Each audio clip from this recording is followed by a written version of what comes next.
นี่เลขสาม เลขสาม เลขสามเด้อโอ้กินจนเอิมเนาะนี่เลขสี่นี่เบิ่งนี่เลขสี่เคยมีซุ้มต่อได้ไก่คอยได้ เจ้าเด้ ไล่ลู ไก่ ก เจ้า ไล่ไก่ ใช่เลย ไก่คอย ใส่เยอะจะเล่นไก่แพ้มันหักกับไข่ทำอีกคนนี้น้อมันขึ้นเนาะ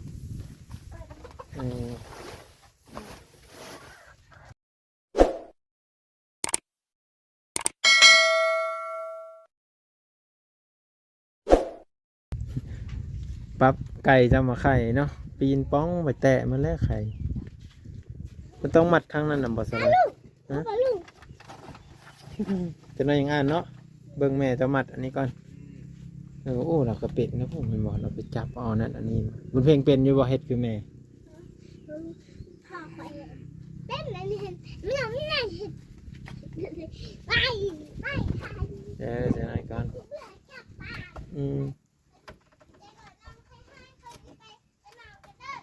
จะน้อยหมาเด้อขันจะกินวุ้นเด้อมาอ่านหนังสืออีกโอ้แห้งแท้เป็ดเนาะ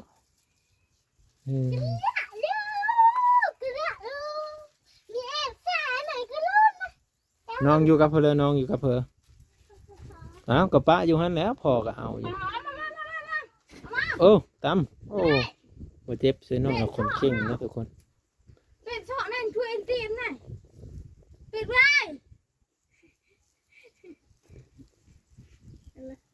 เราเป็นเนาะมัดนะนี่เราจักว่าไก่ละที่ไข่หันไก่ที่ไข่นี่มันห้องไว้เลยหังไก่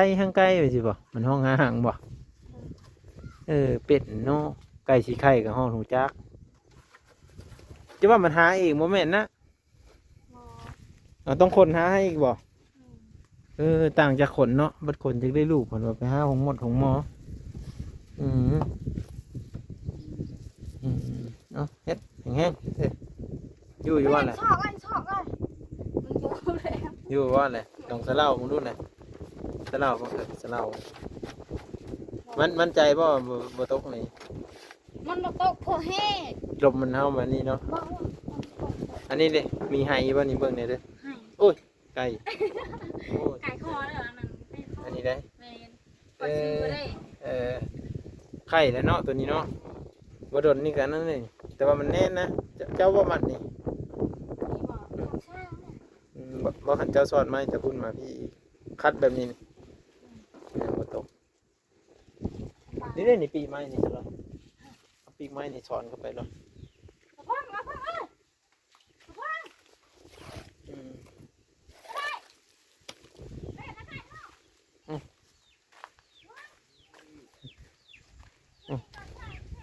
เด้มันขึ้นแล้วสร้อยมันขึ้นแล้วมันขึ้นแล้วนี่เอาเพืองมาใส่มันเพ่งขึ้นแล้วนี่ไก่ขึ้นแล้วเดี๋ยววันนี้จะขึ้นแล้วทุกคนเราก็หุ่นจักแบบนั่นไก่นะทุกคนเอาไก่เอาเห็ดหางไก่เนาะหายังไงนะ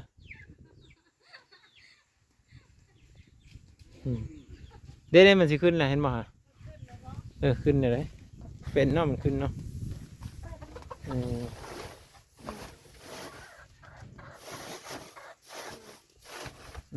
อยู่ว่าจมมนใช่ที่จมมนใช่ไหมปลาจมมนบุญเพ่งจมมนใส่ปลาไม่ธรรมดาได้เพื่อน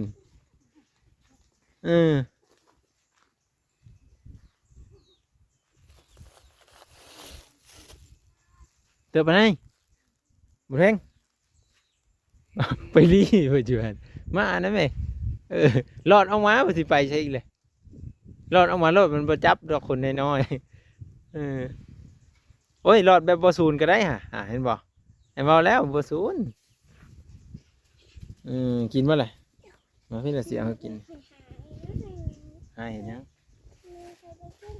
แม่เจ้าบอกให้กินน้ำอ้ายบ่มาพี่นี่มานั่งกินอยู่นี่ไหมนี่มานั่งกินนี่นี่สิปันให้แม่เจ้าน้ำนี่ มึงแม่จะจบมนต์อยู่ฝ่ายันเมดยันวุ้นมะพร้าวเมดลืมฟองกว่าเอาเนี้ยที่ให้แม่จะ2 อันเด้อให้เจ้า2 อันเด้อเอาเนี้ย ใครแล้วบอก อย่างนี้เป็นได้เอาก่อน ขอบคุณค่ะ นบจุ๊บเจือ ขอบคุณค่ะ ยิ้มก่อนบาทหนึ่ง ขอบคุณค่ะ ยิ้มเลยว่านี่ เด้อ เอาผมขึ้นให้ไอ้เบิ้งนี่แหละนี่นั่งกินนี่นั่งกินให้ป้าลุงเบิ้งนี่นั่งนี่ จะหน่อย ใช่ไปเส้นเลยนั่งหันแหละตัวน้อยยังเขียนหนังสือเด้อเอากินให้เบิ้งแซ่บๆก่อนตัวน้อยสิบอกหนังสือให้อ่านอีกบ้านหนึ่งกับสิกลับมือแล้วเนาะได้แล้วว่าซะร้อย ลูกเอาแกะไข่ก่อน อ้าวแกไอ้ก็กินเองเด้ไปเส้นเลยขนมมีใส่นี่มันคือแกะบ่ได้บ่ได้มันเปียก ไม่จะคือแกะได้ แกะบ่ใส่แกะบ่ได้แล้วบ่มีเล็บกัดเลยนะได้ไหม เดี๋ยวนี้แม่จะแกะเคยแกะเอง แกะได้เอาเนี่ยมันอยากเอาให้แม่ก็ให้กันบ่อยากให้ก็กิน ดีเลย แพงแม่อยู่ ข เนาะ องเทียนไม่รู้ตักมันออก ถ้าได้ขนมมาแล้วยังจะถ่ายคลิปน้ำนั่นเหรอ เทียน แซ่บอยู่บ่น่ะเชื่อเป็นศพเลยแหละมันเพิ่งกินท้องหนึ่งแล้วก็เรียนอ่านหนังสือก่อนแล้วก็จะกินอีกท้องหนึ่งนะแกะไปท่านเลยแซ่บอยู่บ่น่ะจะกินบ่แบบนี้ฮะ เลยเคยซื้อต่างหากเจ้าแล้วเมื่อกี้นี่ ชื่อบ่จ่ายแล้วบ่เงินนะ ยัง นี่เขาเอิ้นว่าเซ็นไว้มันขึ้นนะใครอยู่ไก่เจ้ามันสบายเนาะไก่บหลายไก่อกมันเป็นลูกปันนะเด้อค่อยไม่ได้มีไก่จักตัวเลย ข่อยมีส่งต่อไก่ข่อยข่อยมีส่งต่อได้ไก่ข่อยได้ เจ้าเด้ ไล่ลู ไก่ ก เจ้า ไล่ไล่ ตายเลย ไก่ข่อย ใส่เยอะจะเล่นไก่แพร่มันถ้าก็ไข่ทำอีกคน เออ มันก็ได้อยู่หรอกประมาณ10 ตัวมันนั่นเนาะมันแข็งหมดเลยนี่เด็กเอาเลยข้มเป็ดเฮาปลาไอเดี๋ยวนะ อัดไว้น่ะไม่ทันน่ะมันเฮาปลาโอ้ยบุญมีบ่มากินน้ำเบื่อยสำเนาะนอนบ่ นอนวะ บ่ไว้ให้น้องนะบ่ให้แม่ได้เอาไว้ให้นี่ นี่เคยกินเลยเลย เอาไว้ให้น้องแน่ว่าสิ ข่อยนั่งแน่ กินผู้เดียวหลาย กินอะไร บ่แพงน้องบ่ กินข้างหลังว่า บ่แพงลูกบ่ว่าสิ ไม่ให้ลูกป้า เจ้าก็แพงอยู่บ่ลูกบุญมีได้ซะแพงสำเร็จบุญมีนี่ดูลาเจ้านี่แพงสำเร็จ โอ้เพลงเลยลูก แพงแพงบ่ลูกกกเด้บุญมีแพงบ่ขอไปอยู่น้ำเสียขันมีแพงกะ เพลงนะ เอ้า บุญแพงแล้วแพงเจ้าได้ฮะ อันจีนอยู่อันจีน เพิ่นว่าสิมาเอาเจ้าไปอยู่ไทยนำไปอยู่บ่ล่ะบ่ไป ไป มันเพลงกับป้าแม่บ่ได้ FC ว่าเอาไปเห็นอยู่เอาไปเห็นอยู่ไทยได้บ่ค่อยเด้อจะได้หมดตึกที่มันหวานน่ะจะได้หมดแดงขึ้นมากัดหมุนมาแล้ว มาเลยมา มาเด้อกินวุ้นเด้อแล่นมากินวุ้นเอ้ยมันเพลงเด้อเด็ดตัวเลยได้สิน้องบัดนี้เอ้าเอ้ยก็สิกินหมดแล้วนี่เอากินบ่เก็บนะ เจ้าตาอ่อนละกันขนมถ้วยเตียนเจ้า อืม เตียนเจ้า มันเพลงเอ้ยเอากินไว้เอ้าว่าสิเห็นหนังสือเพิ่นลืมนะ ตอนไอ้สองเตียนบานตก วรร เล ณยุ ย ทธเลขลาว เริ่มนี่หรอ วันนี้สีมาผาเพิ่นอ่านตัวเลขลาวเลยทุกคนเลยเลข1กับเลข10เนาะให้เพิ่นจื้อไปนำมานะ มายังพอได้ก็ได้ นี่ เนี่ยพอดี เลขเจ้าเลข1กับเลข10มาเด้อมากินวุ้นนำเอ้ยบุญเพลงเด้อเสื้อแหละเอาไว้เธอน้องฮะ เม็ดหมดแล้ววันนี้ตายค่ะหมดแหละ ตีหาไก่เก่าตะชื่อไหน น้องนั่นแหละ น้องไว้ เล่นเรียมหา ดูได้ตี บ้าเล่นเรียม ก่อนอันตะหังไก่ อืมหนึ่งเสือเอ้ยวะฮะ เล่นเรียม เจ้าน่ะ หนึ่งเสือเอ้ยบ่บุญนี้บุญนี้ไอ้มากับพ่อกินหนึ่งนี่เอ้ยเห็นหนังสือบ่มาเด้อมาเห็นหนังสือเด้อมาเห็นหนังสือมาบุญมีเพิ่นมาแล้ว คุณลุงแกะเองใครนะ ไอ้แกไม่ได้เล็บไอ้ไม่มี น้องไก่อะไร พี่มะพี่ขึ้นมานั่งพี่มะเดี๋ยวไอ้บอกหนังสือให้เด้อ ฮะ จะดีเด้อไม่จำมันปลาไม่จำมันปลาหนึ่งไม่จำนู่นเฮ้ยดีเด้อ วันนี้นางหูหอมเลย ให้น้องกินน้ำแน่ หมดเลยค่ะ มึงบุกกินหัวแบบที่เนี่ย ไม่กินก็เอ้ยกินเองมาเห็นหนังสือหนูสิบอก มาล่ะเจ้าที่อะไรเกิด บุญเพลงก็สิเห็นหนังสือไปนำเด้อวันนี้ หั เด้ ว อ เอ็มเขาเลือก เอาเดี๋ยวมาเป็นกำลังใจให้บุญเพ่งทุกคนสิพาเพิ่นอ่านเลข1ฮอดเลข10มื้อนี้เด้อมาขึ้นมานั่งเฮียนบุญเพ่ง โหลด นั่งเฮียนบุญเพ่ง เฮโลเฮโล ขึ้นมาเดี๋ยวสิ นี่เจ้าแม่บุญนั่ง บุญ ดิ เพ่งน่าจะเป็นอยู่อ่านเลข1ฮอดเลข10 ได้ได้ อืมบุญเพ่งเคยอ่านอยู่ว่าเลข1ฮอดเลข10ร้อย อ่านได้ป่ะ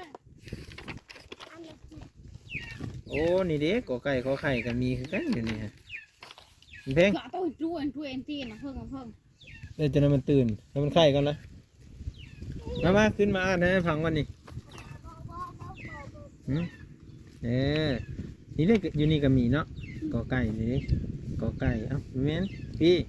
เจ้าซี่ไซเดอร์กอไก่ไก่มันอยู่ไซเด้อขอไข่มันอยู่ไซเลยฮะเจ้าซี่ขอไข่ ขอไข่ ขอไข่มันสิโค้งไปไซเด้อเดี๋ยวไอ้สิมาทดลองมึงเจ้าเด้อเอาไปเลยเอาตัวนี้บ่เอาตัวนี้เนาะมันง่ายเนาะจะชื่ออะไรตี้กอไก่ฮอนโฮเฮือนชื่อบ่ ขอไข่ อ่า ขอเรียน มาเดี๋ยวมาอ่านก่อนเดี๋ยวเธอหน้าอย่างที่ซ้อนเพิ่นตัวนี้ยันเพิ่นบ่ชื่อทุกคนเอาตัวนี้ก่อนเอาเลข1ฮอดเลข10เนาะเอามาเริ่มกันเลยเนาะเพื่อว่าเป็นการซักซ่าเสียเวลาเดี๋ยวมาสอนเด็กหญิงบุญเพ่งเนาะมาเด้ออ่านหนังสือเลข1 หนึ่ง นี่ สอง เลข2 เก้เก้ นี่เลข3 เลขสาม เลข3เด้อก็กินจนเดิมเนาะนี่เลข4 เอซี นี่เบิ่งนี่เลข4 อีซี ตัวนี้เลข หนึ่ง เลข5 สบาย เลขห้า เลข5ตั้งใจอันนี้เลข6 เลขหก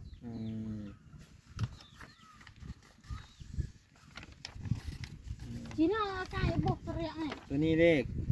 เลขเจ็ด ตัวนี้เลข เลขแปด ตัวนี้เลข เลขหนึ่ง 9 เลขเก้า ตัวนี้เลข เลขสอง 10 เลขสิบ 10นี่คือสุดท้ายเด้อ10เด้อโอเคเลข1ของเลข10ได้บ่ เลย เนี่ยมาเริ่มอีกเนาะเดี๋ยวไปทางเลิศเนี่ยโอ้ขวายจะไปไหนไม่ได้ไปโคควายบ่เห็นเมย์เจ้าว่าเขาโคควายเหมือนกันควายบ่เรื่องโง่ซะเลยอันนี้เลข จีน่าไอ้ ก็เลยนะ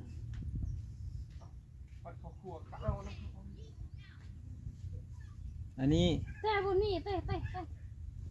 ไปน้ำพ่อเลยเนาะแล่นเลยแล่นน้ำพ่อเลยฮะเอ้าแล่นเลย ไปอุ้มมาเพิ่นได้ไหมอุ้มเพิ่นได้ไหมเน็ตแล่นเลยเด้เซ็ตเพ่งอันนี้เลข เลขเจ็ด เลข1เป็นเพื่ออีบ้านเนี่ยตายแล้ววะอย่าว่าได้อิ่มนะมีเป็นเชิงว่าอยู่ในแก้มมันคือแก้มปรุงแท้ อันนี้เลขอันก่อนเอาไปสิไปนอนลุก หนึ่งที่สอง ลุกก่อนเห็นป่ะอันนี้เลขหนึ่งอ่านดูชื่อว่าอะไรเลขหนึ่ง เอาก่อน เอาเลข เลขหนึ่ง เลข เอาก่อน ตั้งใจดิรับตา1 2 3อ่านบ่นี่เลข เลข เลขยังเลข2 ว่าเอาก่อน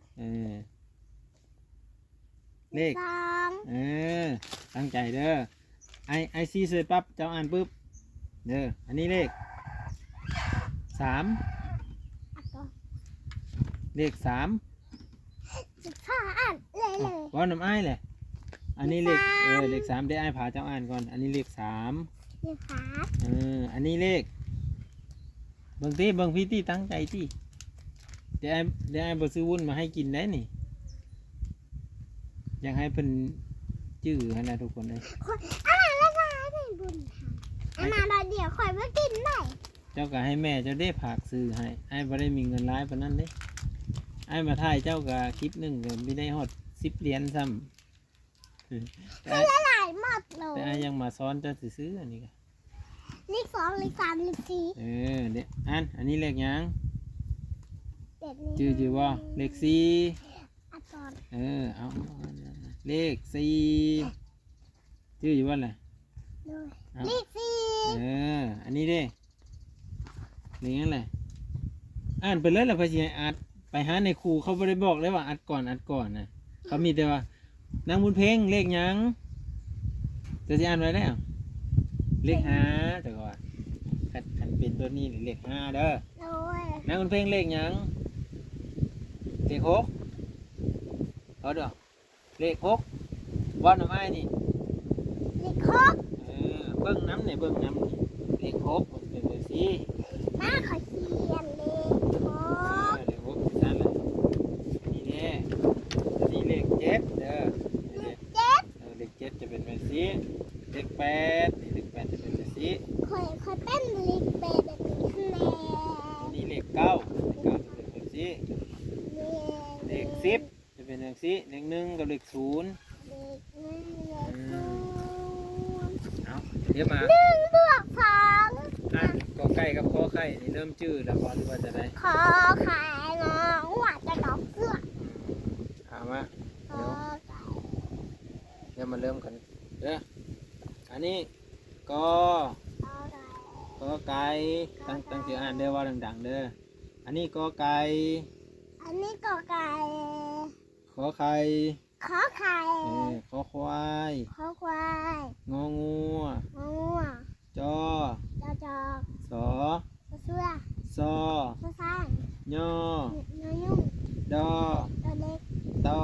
ตัวตา ถอ ตัวทง ทอ ตัวทุ่ง นอ ตัวนก บอ ตัวแบ่ ปอ ตัวบ้า ฝอ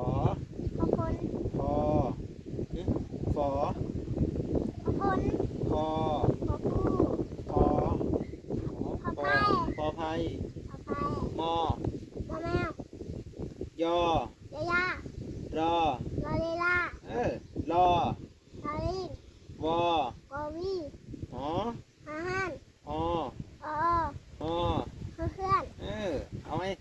ไอ้บ้านหนึ่งเก่งไรตั้งใจขนาดผมเห็นเนาะอันนี้เป็นลบที่2เนาะ เฮ้ย เอาลบที่3 ก็ไก่ เออ ข้อไก่ เออ ขอควายหัว เออก ระจอก ให้ดัง กระจอกเสื้อ ๆกระพาย กระเล็ก ยอ เนื้อยุ่ง เออ กระเล็ก กระบ้า กระถงกระทุ่งนนกบะแว่กระป้ากระเพิ่ง ผลขอผล พอผลพอผู้ไผ่แมวแมวยาลาเลล่า โอ้เป็นเนาะ รอ ลิง อืม โอยอาหารเพื่อน ไอซีซีใช้ตัวได้เลยจะให้เจ้าอ่านตัวนั้นเด้อวันนี้เด้อ ได้ ทดลองสมองของหุ่นเพลงก่อนบาทหนึ่งทุกคนเอาตั้งใจเด้อ เอ้ย สมมุติเด้ออันนี้สมมุติไอสิทดลองเบิ่ง3 เทื่อเด้อหลังจากนั้นเอาอีหลีเด้อ เอ้ย เอาตั้งใจเดี๋ยวไอสิผ่าอ่านนี่ เอาเลยล่ะ โอ้เป็นว่ะทุกคนเอาอีกมาหนึ่ง ข้าวไข่ ว่าอ้อไปเด้ออันนี้ พ่อเพิ่น เป็น เก่งเดี๋ยวเอาไหมวันนี้ไอเอาอีหลีเด้อวันนี้เด้อเอาวันนี้นี่คือสิบอกว่าไอซีใส่ตัวใดให้เจ้าเอาตัวนั้นเด้อไอซีซีไปหมดนี่ในทุกตัวอยู่นี่เด้อ โอ้ย เอาเริ่ม อาหาร เออ เอาเลยล่ะ เออ พ่อพล อืม พ่อผู้ นี่ พ่อไผ่ เออ พ่อผู้อย่างใด เดี๋ยวไอซีซีไปหมดนี่เด้ หาเพื่อน โอ้นี่เด้ บุเบ โอ้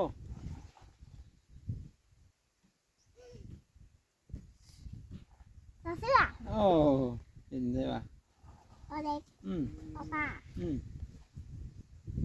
เพื่อน อืม ทอทอง นี่ ทอทอง ทุ่ง ตุ้ง เออ โคควาย นี่ นก อืม ไข่ หืม ขอไข่ กอ ขอไก่ เออ ขอควายงองัวจ่อขอไข่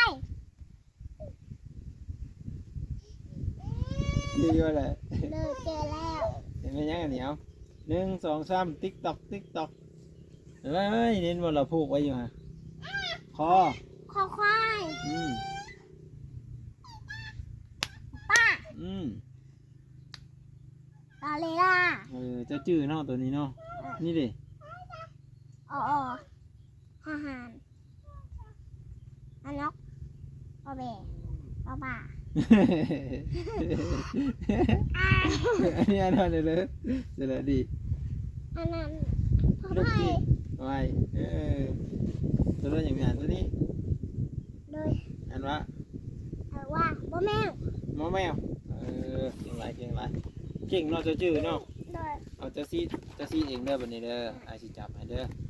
เรื่องทั้งหมดมีจักตัว27 37ตัว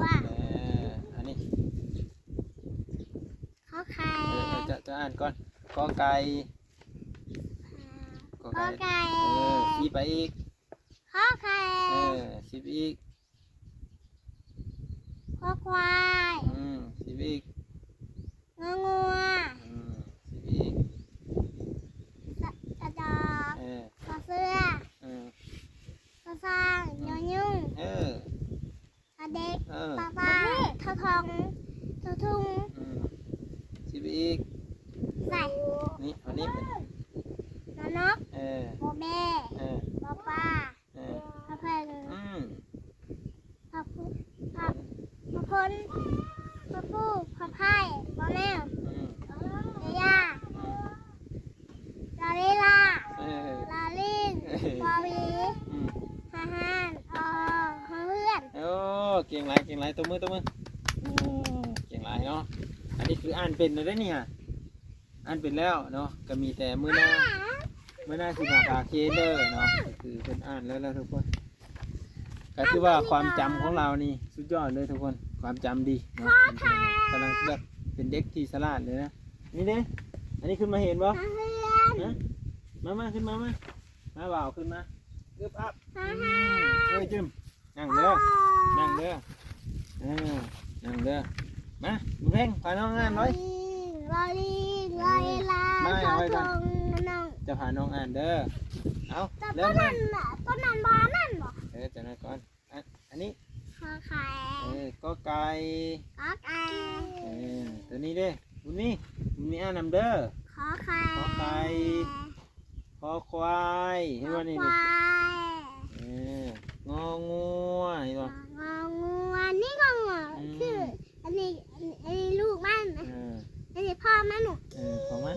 นี่เด้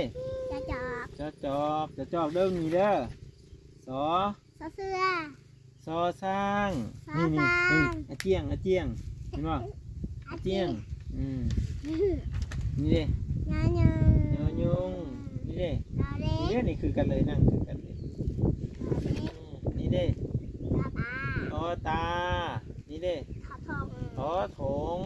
ทอทง นี่เด้ออทุ่ง ทอทุง นอนกเคยเห็นบ่เคยเห็นแจ่มบ่ แจ้มคุยกินทันเด้ นี่เด้ บอแบ นี่เด้ บอปลาบอปลาขึ้นไหน โอ้เพิ่งใหญ่แท้นี่ พอเพิ่ง อย่ามันตอดเด้นี่ เด้พอ นี่เด้ พอพล พอผู้พอพาย อืม แมว แมวแมว แมว นี่ แม เด้ วชายา อืม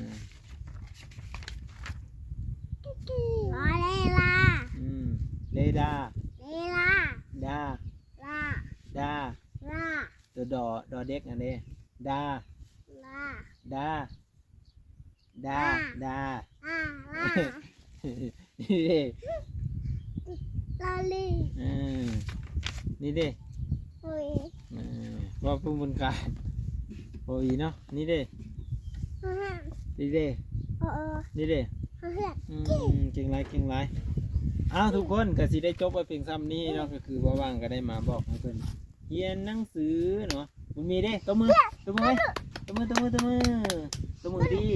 ตบมือ ไปดูเฮียนตัวนี้ก่อน ตัวนี้ก่อนนะมาปัญญากเดี๋ยวสิเรียนกับสิสอนให้เนาะเอาอันนี้ ขอไข่ ก็ ขอไก่ ขอไก่ก็เด้ออย่างขอไข่เด้ออันนี้ก็ ขอไก่ นี่เด้ ขอไข่ นั่งนี่เด้ขอควาย ขอควาย งองัว งัว นี่เด้ กระจอก สอ ตัวเสื้อ ซอสร้าง ซาซ่าย อยุง ยายุ่ง ดอเด็ก ดาเล็ นี่ ก ว่านี่นี่ว่า น้าคอยอาบน้ำบ่ อาบน้ำเด้อ ป้าป้า นี่ดิ ถลง นี่ดิ ทุ่ง นี่ นก นี่ดิ บอแบ นี่ บอป่าพอเพิ่ง แต่ยังตอดเนาะนี่ดิ พอคน นี่ดิ พอผู้ นี่ดิ พอไข่ นี่ดิ แมว แมวนี่ดิ ยาย่า นี่ดิ ลาเลลา นี่ดิ ลาลี่ กินว่ามะกล้วยน้ำดีนี่เว้ยกินว่านี่ดิ โอวี โอ้ห่านตัวใหญ่นี่นี่ ฮ่าฮ่าโอ โอ เพื่อน โอเฮือน ตัวนี้ ตัวมือ ตัวนี้ คือการเล่นเลยคือแล้วดีใจป่ะได้อ่านหนังสือตบมืออย่างเดียวตบมืออีกบันหนึ่งตบมือนี่ตบด้วยฮะเป็นยังบ่ตบมือนี่ฮะนางบุญมีเฮ้ตกแล้ว อันยาว อ่านนี่บ่นี่อ่านตัวใดก่อนอ่านกอไก่เนาะให้มันจืดเนาะอันนี้อ่านว่า ก็ไก่ นี่อ่านว่า ขอไข่ นี่อ่านว่า ขอควาย ตัวนี้เพิ่นมีอย่าจื้อเลยตัวนี้อ่านว่า ของัว นี่อ่านว่า จะจอกตักน้ำทันบ่ จากตักน้ำไปแล้ว เสื้อซาซางยายุนรอเด็ก บุนี้อ่านน่ะเอ้ยเด้อนี่เด้ ตาตา ตัวตานี่เด้ ทอถุง ถุง ทอถุง ตัวถุงเด้อบัดนี้เด้ออ่าน ทอถุง ตัวถุง ทอถุง นี่ดิ นก นอนกบุญมีได้อ่านเป็นบ่ นก นี่เด้ โบแบ โบเบ้นี่ดิ ปอปลา จริงไหนจริงไหน พ่อเพิ่นพ่อพล ก็ผลนี่ดิ พ่อผู้พ่อไผ่ กินแก้วๆเลยทุกคน แม่แมว แมวย ายาย อยา นอเลลา นี่ดิ นอลิง ลอลิงนี่ดิ เอาวี งามเนาะบ่วีเนาะ ฮ่าส่งต่อเลยนะ ส่งต่อเลยนะบอลู อันนี้ลูกมันดินี่แม่มันดิแล้วมันตอดได้มันตอดเก็บนี่เก็บนี่บอลูอยู่ดีมันตัวนี้หัน ขาดดิ มันขาวสองอันนะ โอ้ อ๋อดอกไม้ นี่ดิ เพื่อน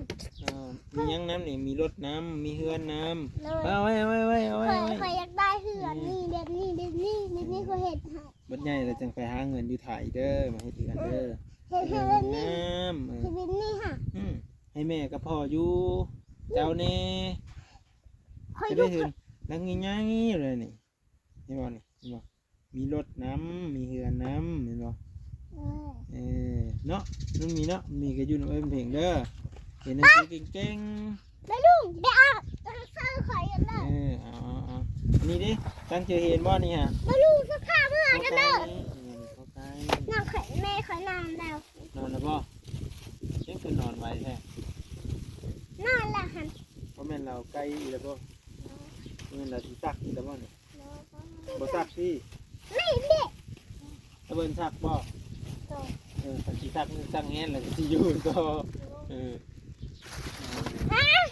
เดี๋ยวไอ้เอาไว้เด้อมื้อหน้าไอ้สิมาสอนอีกเด้อมื้อหน้าไอ้ว่างๆไอ้สิมาสอน ขอ อี แค่ ก ขอส่ง จะอยู่เฮินก็ให้พ่อส ตั อ วน ลุ อีกเด้อง สอนตัวนี้ก่อน เดี๋ยวไอ้สิมื้อก่อนมื้อหน้าไอ้สิมาใหม่เด้อจะเก็บไว้ดีๆอย่าให้มันขาดเด้ถ้ามันขาดผมบ่ได้เรียนแน่นอนแบบนี้เนาะไอ้พวกนี้ก็จะเขียน ตอนเด็ก ฟังเบิ่งก่อนกันบอกขาเวียมา น้องคนนั้นแล้ว เป็นเรียนนะลูกคนเก่งมาให้ขอแค่ ครับก่อนเด้อทุกคนเด้อ เช็ดว่าคุณปากอย่างคนนั้นนะ ขอบคุณครับป้าลุง ขอบคุณค่ะบอลลูนเดี๋ยวเผาเมื่อ เอ้าให้ได้เลย เงินให้เปลี่ยนเงินก่อน ใบเท่าได้นะ เงินหันเปลี่ยนแล้วมาที่ เปลี่ยนใจนี้เนาะ ตำเลย ตอนแรกบอลลูนหัน นำลงกับคับนำลงครบเงินน้อย เงินหน่อยหันให้คอยซื้อขนมกับบอลลูนซื้อให้คอยเด้อ อันนี้ก็ห้องเก่งกระแท้นี่นะน้องเด้น้องว่าดี เจ๊นั้นคอมันเชียกเลยค่ะ กับน้องคน เมื่อจะหลับเมื่อวันนี้ค่อย ไปกลับก่อนทุกคน ๆสภาพ